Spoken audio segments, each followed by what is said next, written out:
Welcome back to tonight's Democratic debate at AZ Central. We've got both of the candidates seeking their party's nomination. Let's go to our third segment. Republic, and I'm here to talk about President Donald Trump and the Russia investigation. Polls show that President Trump is deeply divisive. The website 538 puts his disapproval rating at 56%. Though Trump remains popular with Republicans, he is unpopular with other groups of Americans. He has taken a non-traditional approach to foreign policy and at times has strained tensions with our allies. Meanwhile, in May 2017, the Justice Department tapped Robert Mueller, the former FBI director, to lead a special investigation into whether Trump's campaign colluded with Russia.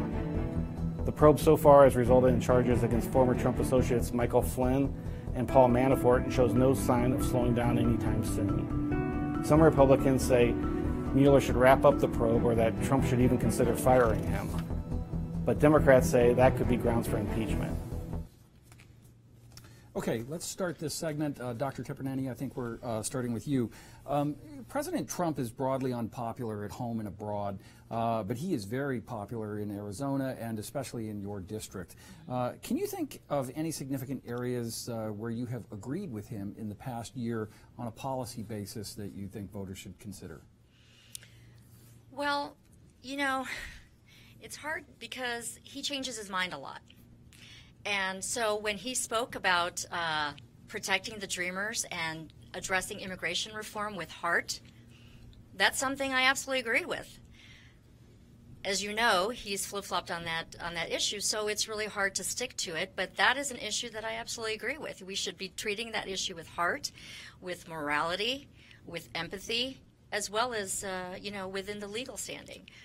So that would be one. But again, it's hard because he does change his mind a lot. Okay.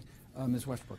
The only thing that comes to mind that I could agree with Donald Trump on would be something he said on the campaign trail that hasn't been brought to light yet, and I hope that it does.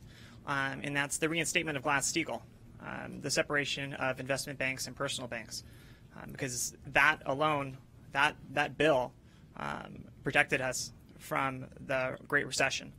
It also, when it was in place, we saw the greatest growth in the middle class and the largest amount of productivity growth for over a time frame of over 60 years.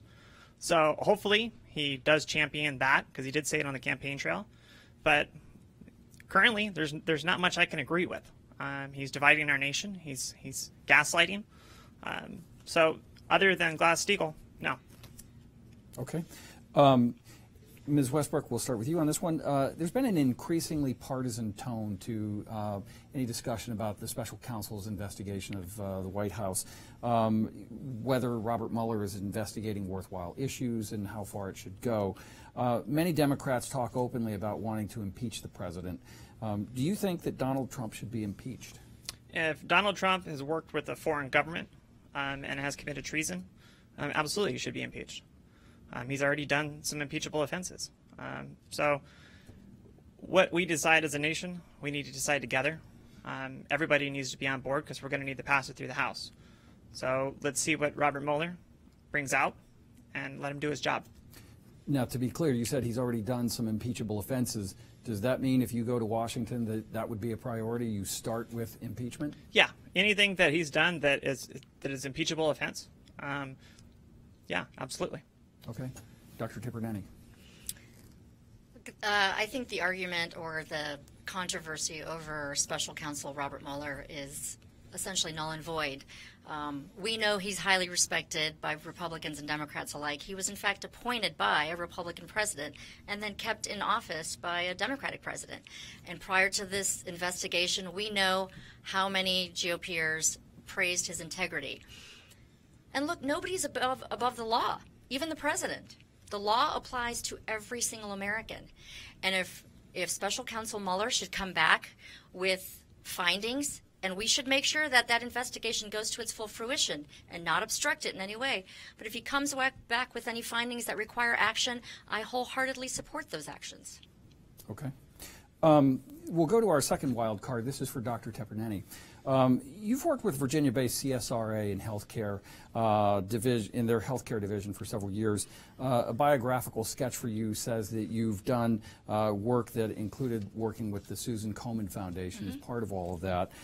That organization ran into trouble a few years ago as it related to Planned Parenthood grants. This pulled that organization into a debate about abortion rights and how supportive they would be for that. Your bio also said that you worked as a facilitator in the process of developing a yearly vision for funding for that organization. Last year, the Komen Foundation closed their Arizona chapter. Please reconcile your work with the Komen organization and Komen's shrinking presence in Arizona. Does that reflect on your consulting experience? That's a great question. I appreciate that opportunity to talk about it.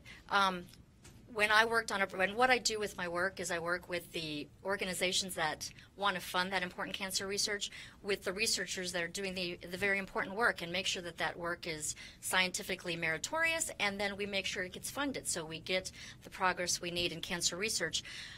I do it project by project, and the last time I worked with Komen was several years back, and in fact it was prior to the controversy that came up. That being said, I wholeheartedly support the efforts, whether it was Komen or Planned Parenthood, because of the efforts that they made specifically focused on preventative care, women's reproductive health care, the important work that was done prior to the controversy, and the work that Planned Parenthood continues to do that is primarily focused on prevention and making sure people stay healthy, and that is 97% of their work. I support that wholeheartedly. That's important work, and it keeps communities safe and healthy that desperately need that care.